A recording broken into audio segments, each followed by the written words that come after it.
So I read an article the other day that spoke about a small group training gym that managed to generate 10 leads in just 1 week with only £5 per day in ad spend. So these are obviously some crazy results, okay? Particularly just for 1 week on such little ad spend. This is ideal for any gym. So if we look deeper into their offer, their actual promotion was a limited time 28-day fitness challenge.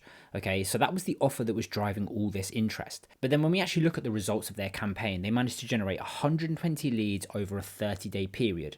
And the average cost per lead for them was $5.25. So if we convert that into pounds, that's £3.90 per lead on average.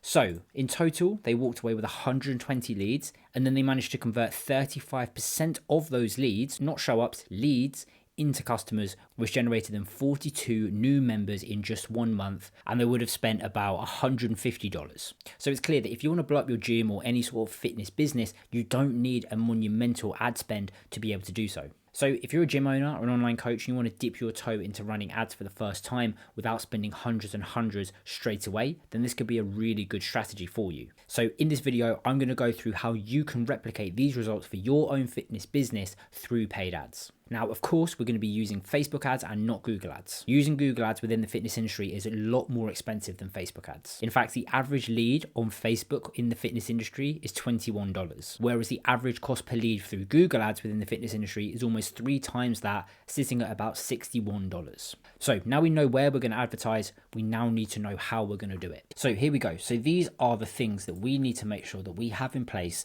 if we are trying to run a successful Facebook ad campaign. So let's run through this. So what we need is a good offer. We need to have some sort of local targeting, particularly if we're a gym. Maybe not so much if we're a online coach, but we're going to include that for the gym owners that are watching. We need a scroll stopping creative, and we also need to launch and optimize at just £5 a day. So first thing that we need to think about is a good offer. Okay, so this is less about the actual marketing of your business, and it's more to just do with the business itself. Okay, if your business doesn't rest on a good front end offer, then it's really hard to actually market it and get these sort of results. So if you want to replicate this kind of success in your own ad campaign, then you need to make sure that your offer is really dialed in. So you can see the picture here. This is a book. So this is $100 Million Offers by Alex Hormozi.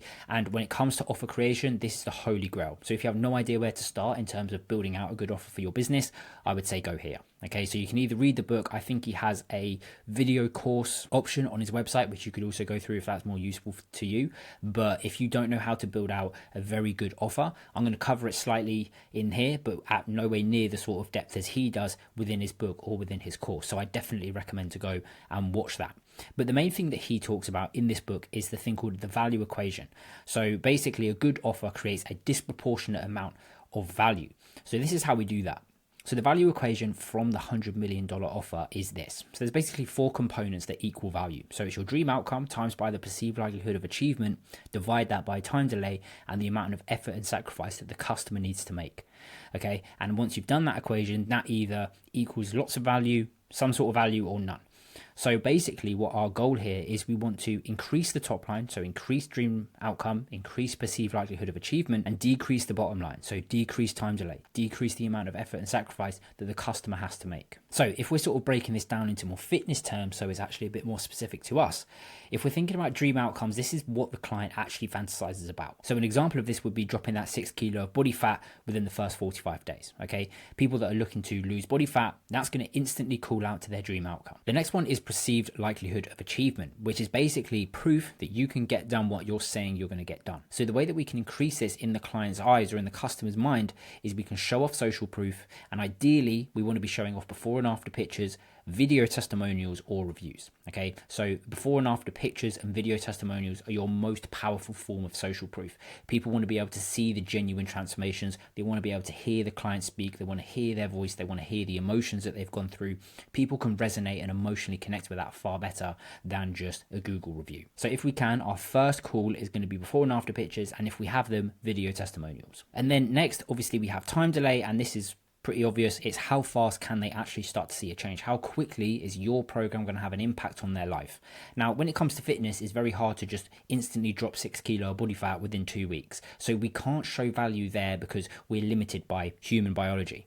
But what we can do within the first opening couple of weeks is we can have a current stage review, we can have in-person PT sessions, we can have meal templates, so they feel like they're winning within the first 7 days. So although they're not seeing any sort of physical change, maybe they're seeing mental changes. Maybe they now think that they can actually achieve the goals that they want to because they have a physical roadmap in front of them that you've provided. You are this sort of North Star that's getting them out of their pain, their current situation, towards the goal that they want to achieve. And just by showing them this is how we're going to do it, this is the roadmap, these are the tools, this is how it's all going to work, they're going to feel like they're steps ahead already, even though they haven't even started training yet. And the last one is effort and sacrifice. So basically, what does the customer need to do to make sure that they get the value that they have paid for, that they want to get out of this?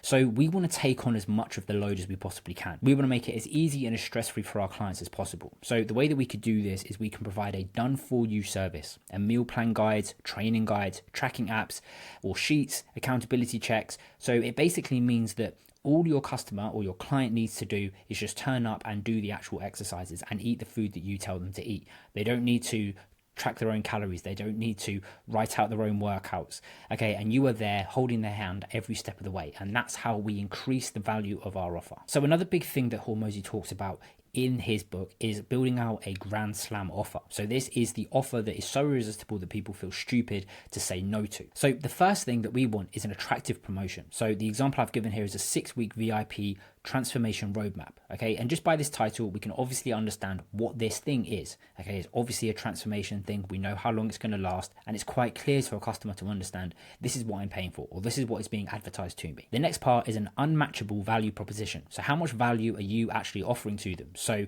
what is the stack support, or what are all of the various facets of your service that add value? So small group training, nutrition, habit tracker, accountability, you know, all these things that we've just touched on in the effort and sacrifice section. This is where you need to show off all of the different things that you're doing that add value to your service. Next, we have premium pricing. So what we need to do is charge premium prices, but make sure that we are still providing a huge amount of ROI on top of that premium price. This is why it's so important to add as much value as you possibly can, because you want to be able to charge a lot, but you want to give even more value than what you're charging. So this isn't an easy thing to do. It's a lot easier said than done. But if we can actually get this done, we can build out a really solid offer, then marketing becomes a lot easier. Signing people up to your program or to your gym becomes a lot easier because it's a no-brainer for these people. And that's even if the prices are huge, because people don't mind paying a lot if they think they're going to get a really good deal. So the next section is a risk reversal. So this is some sort of guarantee on the customer's end that they're going to actually get the results. And if they don't, they'll get some sort of compensation. So the best way to do this is something like, we'll give you your money back if you don't reach a certain goal, or we'll work with you for free until you do. Okay, so basically something that puts in the client's mind, okay, I'm spending this money, I want to achieve this goal, but if I don't, then all I really lose is my money. And sure, I've spent a few days doing some exercises, I haven't quite got there, but in reality, they will have started their fitness journey. They will have seen some results, but maybe not the specific results you promise. But to build out a really good offer, you need to understand that no matter who you sign up, where they are, what their circumstances are, you can always make sure that you can deliver on your promises. Okay, so when you say you can drop 6 kilo over the next 45 days, you need to know that you could almost definitely do that for every single person. And more often than not, you actually make them drop 8 to 10. Okay, but you give yourself a couple of kilo, or you just give yourself a bit of a buffer so that if it's tight, you're still delivering on your promises, because you want to under promise and over deliver. And the final part is scarcity and urgency. So basically limited passes, adding deadlines, anything that's basically going to make the prospect think I need to make a decision as quickly as possible or else I'm going to miss out, because that is a huge driving factor when it comes to purchase and purchase behavior, is the fear of missing out. People hate the idea of, oh, I missed out on this opportunity. So if we can utilize that and make people take action more quickly, then obviously that's going to be ideal. One thing that I will say about scarcity and urgency is we do not want to fake this, okay? So we don't want to say that, oh, there's only 10 passes when we're actually doing 50, or we don't want to say the deadline is the 10th of May when it's actually the 30th. We want to make sure that we're telling the truth, but, you know, by the nature of challenges, programs, gym memberships, offers end, there is such thing as capacity. So if that is the case, and you can only do a certain amount of people, or you have a certain deadline, make sure that people are aware of that. So just to sort of round it off, this is what Alex Hormozy says about a Grand Slammed offer, and it is an offer combining an attractive promotion, an unmatchable value proposition, a premium price, and an unbeatable guarantee. So there you go. That's how you build out your Grand Slam offer. So if you can look at your offer, maybe it's 2 to 3 sentences, and you can easily tick off all of these different sections, then it's safe to say that you are well on your way to building out a really good offer. So that is how we build it out. Okay, hopefully you've got some ideas now on what you could be doing to make your offer as compelling as possible. And once we have a good offer, then we need to take it over to Facebook ads to actually build out our ad campaign. So here we are in the Meta Ads Manager. Now I'm not going to go into loads of detail. If you want a really detailed breakdown of how to build out a solid Meta ad campaign or a Facebook ad campaign, then I'll leave a link in the description. I've got about an hour's worth of video where I really dive deep into what we're doing, why we're doing it, why it's important, and all that kind of stuff. So what I'm going to do is I'm going to just run through it quickly. You can follow along, but this is how we're going to build out the most optimized campaign that we possibly can. So there are two options, and this depends on how you like to work. You could either do engagement, and you could try and funnel people through to sending you DMs via Instagram. But I'm going to say that the best one for most people is going to be a leads campaign, because at the end of the day, we need leads, we need information, we need names, numbers, emails, so we can contact people. So once we've clicked leads, we need to go through. Now, some of you might not have this. This is actually being taken out, but if you do have to choose your campaign setup, then I would always say click manual leads campaign, so you have the most amount of control as possible. So in terms of the budget, we need to be using Advantage Plus campaign budget, and obviously, like we've said in the video, we are going to be spending £5 per day. Okay, and that's pretty much everything that we need to do at the ad campaign level. Then we need to move through to our ad set. So I would say if we're looking to generate as many leads as possible, and obviously, you know, if this is going to be one of your first campaigns, then you're just going to be looking for volume of leads. And then once you're spending a lot of money, then we can start to look at the quality versus quantity issue, and we can start to think about different ways of actually generating leads. But I would say for most people, you don't need to worry about landing pages, getting those optimized, because they're a whole kettle of fish. Here, we can just build out an instant form. It's very, very easy for most people to do. So once we have instant forms clicked, pretty much everything else we can abide by, apart from we need audience controls. So this is where we basically select what kind of people we want to be targeting. So of course, if we are an online coach, then we might want to be putting United Kingdom, United States, Canada, Australia, who knows. If you're a gym, then what I recommend you do is you drop it on the location closest to your gym, and then you use a very, very tight radius, because we need to understand there's only a certain amount of distance that people are going to be willing to travel to actually come to your gym. Okay, there are a lot of gyms in the UK, especially if you're in a densely populated area, then there are probably other options that are sort of similar to you. So we need to take into account that people actually need to drive to us, and if we're advertising for people 45 minutes away from us, those people probably have a gym that's just the same as yours, and it's actually a little bit closer. So logic will say that they're going to go to the gym that's 10 minutes down the road rather than 45 minutes. So we don't want to be having our radiuses too large, because we're just wasting money at that point. So I live not too far from Milton Keynes, city in the UK. So I would maybe set my pin on Milton Keynes, and then I would drop it all the way down to 10 miles, because at that point, the people that are sort of on the outskirts of this radius, this is maybe a 20-minute drive, okay, which is that's a realistic amount of distance for someone to travel to actually come to your gym. If you're in the middle of nowhere and you feel like there's not many options, or you don't have many competitors in your immediate area, then you might have the scope to make this radius slightly bigger. But I would say, if possible, keep it as small as you can. But another way of judging whether your radius that you've set is good is by looking at your estimated audience size. Okay, so this is going to be a really important metric. It's a secondary metric. We always need to keep in mind how far are people actually going to be willing to drive to our gym. But if you want further guidance, then this is going to be a really good number to use. I would say that you want to make sure that at least either or of the numbers are hovering around 250,000. Okay, anything smaller than that is a little bit too much of a smaller audience. We can obviously go bigger than that, and if it goes bigger than that, then that's absolutely fine. But in terms of making it too small, then I would say once this bigger number goes below 250,000, then you want to start looking at increasing that radius size. But for us, I'd be really happy with leaving the location just like this. Now, if we move on, we have an Advantage Plus audiences. So this is basically the difference between the two. If I just explain this quickly.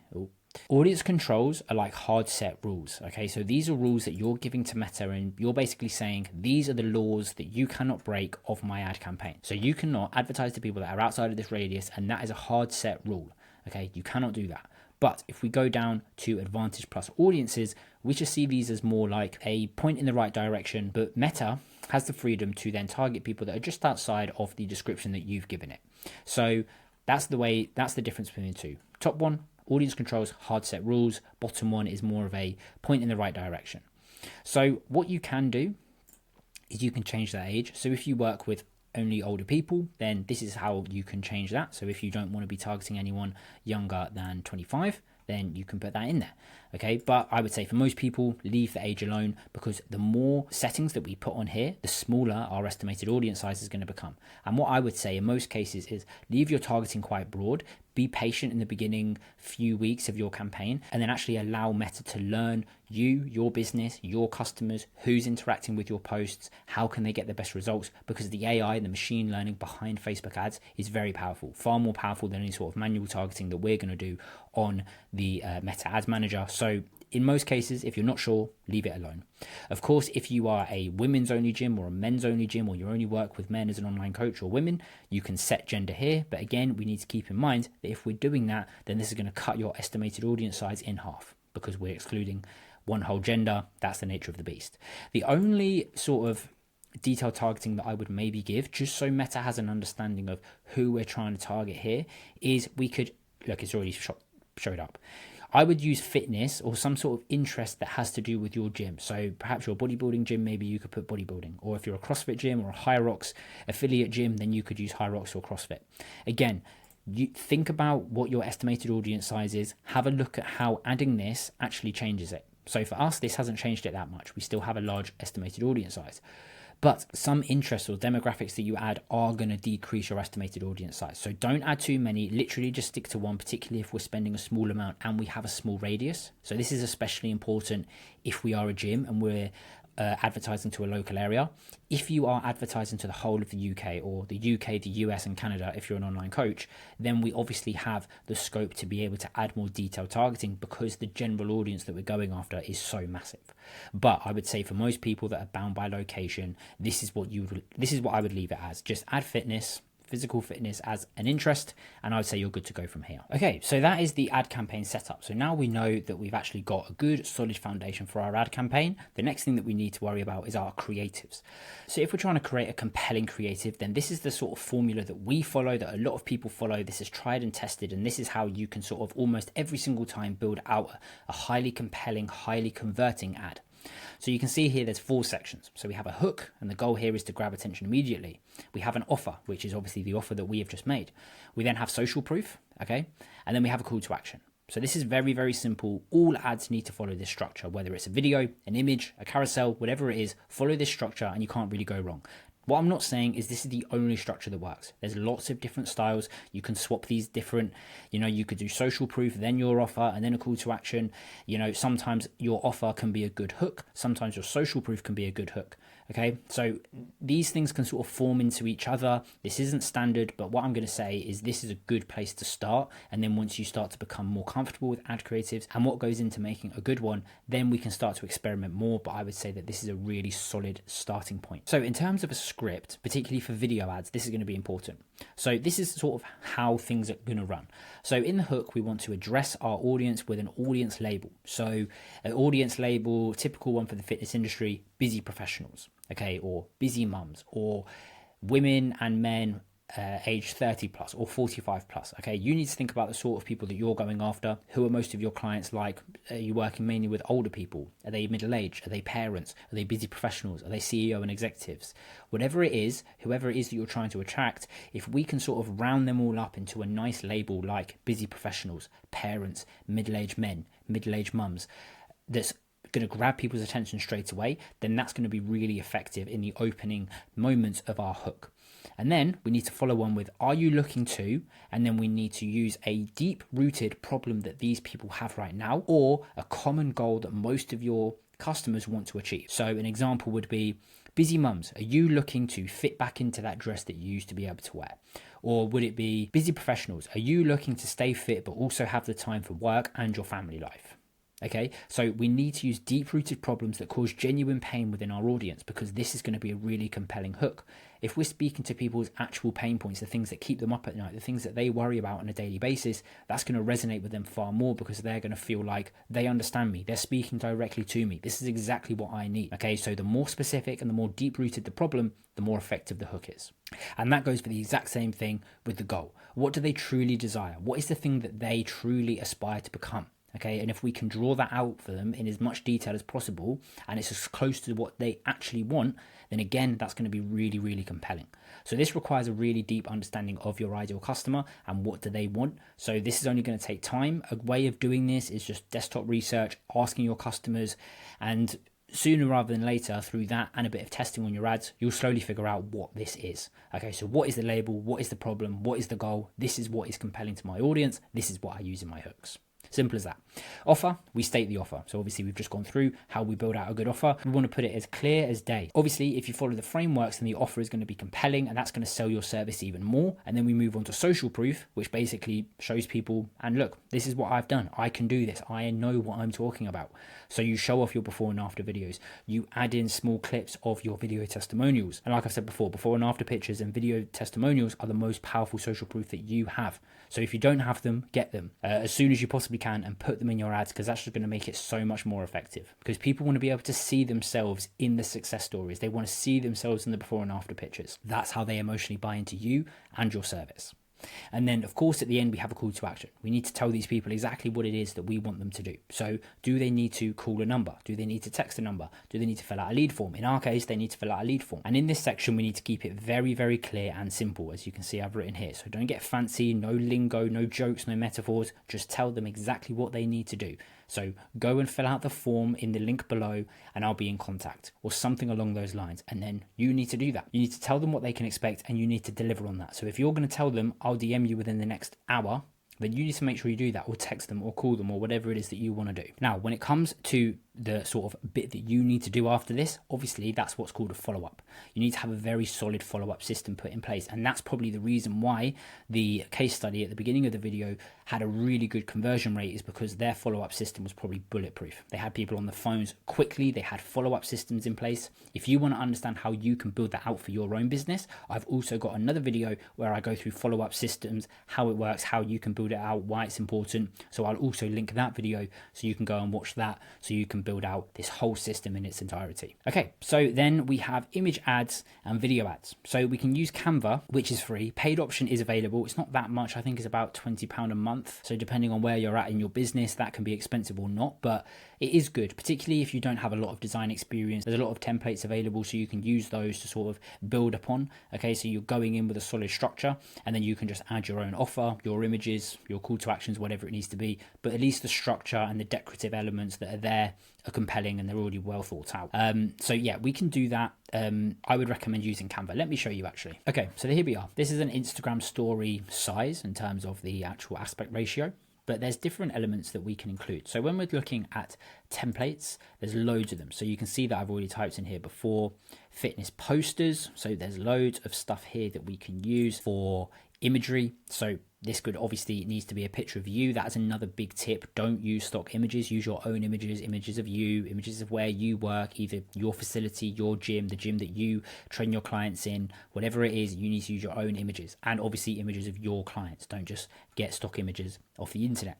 So this could be a good start, okay? And you can add your offer here if you can sort of summarize it in a few words. And there's a lot of different, so you can see that there are videos as well. So we can make sort of quick animated infographics. This could also be quite compelling. Things like this that allow us to include a lot of text. What I would say is this wouldn't make a good ad, okay? Way too much text, but it gives you a good sort of idea in terms of fonts, colors. You can then change this background picture out for a very similar image of your gym or a picture of you.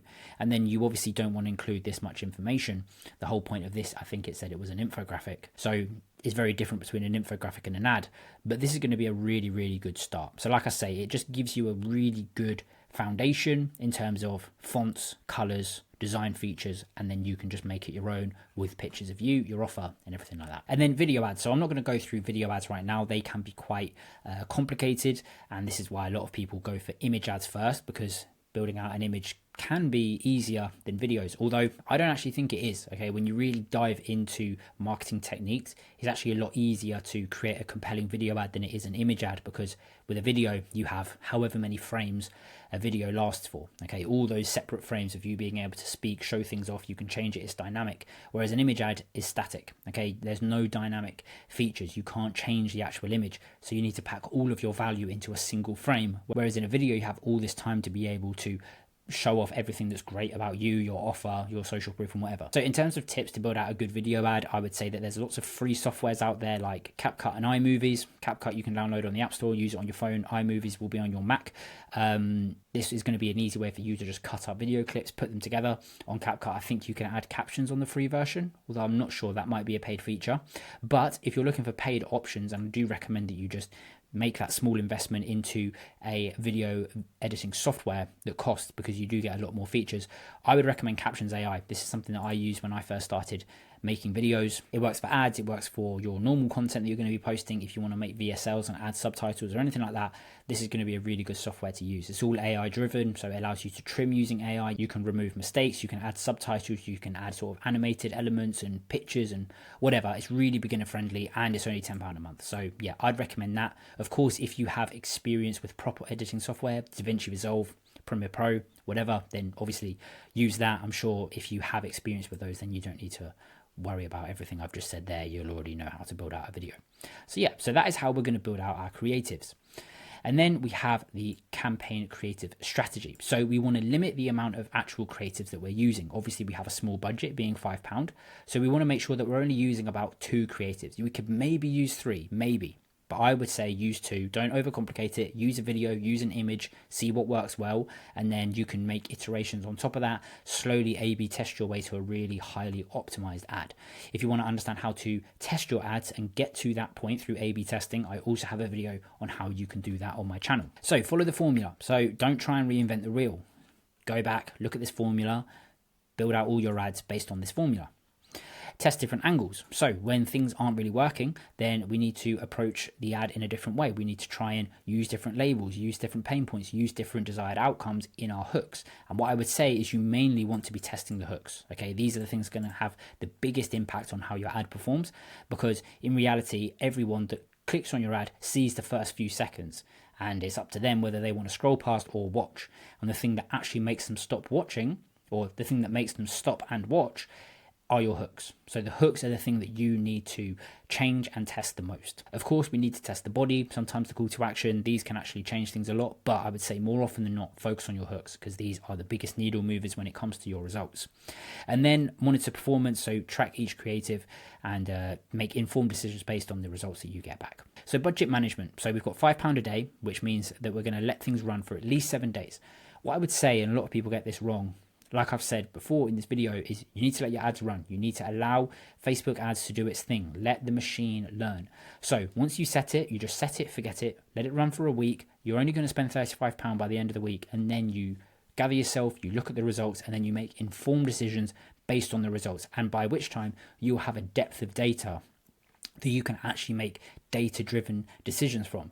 If you look on the first day and you think, oh, I haven't got a lead yet, or my cost per click is too high or whatever, and you make a rash decision based on emotion, then you're not really going to get far with ads. Okay, you need to just sort of look at it objectively, take your emotions out of it, look at the data for what it is, and then make data-driven decisions. Don't use your emotion. So this is sort of what we're aiming for if we're trying to replicate the results of the case study at the beginning of the video. So we need to track our cost per lead. This is going to be the most important metric that we need to keep an eye on. So how much are we spending to actually acquire a lead? By the end of the week, we want to be aiming for at least £15 per lead.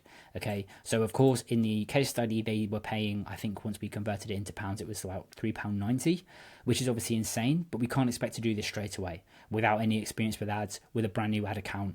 It's just not going to happen. So we need to keep our expectations low, and then if they do exceed expectations, then happy days. But I think if we can try and aim for about £15 in cost per lead, then that's going to be a really good place for you to sort of sit at for a while. So if this is achieved, if you are achieving £15 per lead or less, then if you can, I would increase your budget, because at this point you're probably running profitable ads. Of course, this depends on your pricing and how good you are at sales as well. That's going to come into it, and how good your follow-up system is. You know, there's loads of moving parts in this, but I would say if you're around here and everything else is at least somewhat dialed in, then you have the scope to invest more into these ads because they're probably profitable.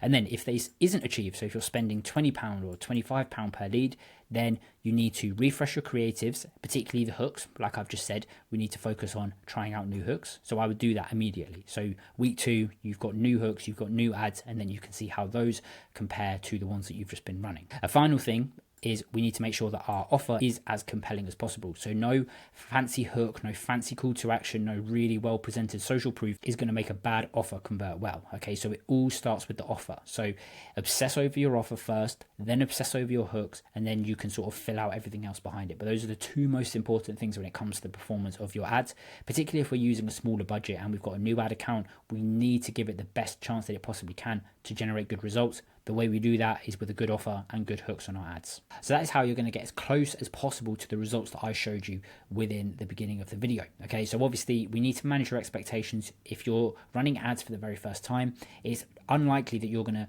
reach those kind of goals. You're going to reach those kind of results. But with this, you're going to be well on your way to building out a highly converting, highly profitable ad campaign that you can run at a small budget. So yeah, hopefully you found this useful. If you did, then give it a like. And if you want to learn more about how you can effectively market your fitness business, then click on the video on the screen now.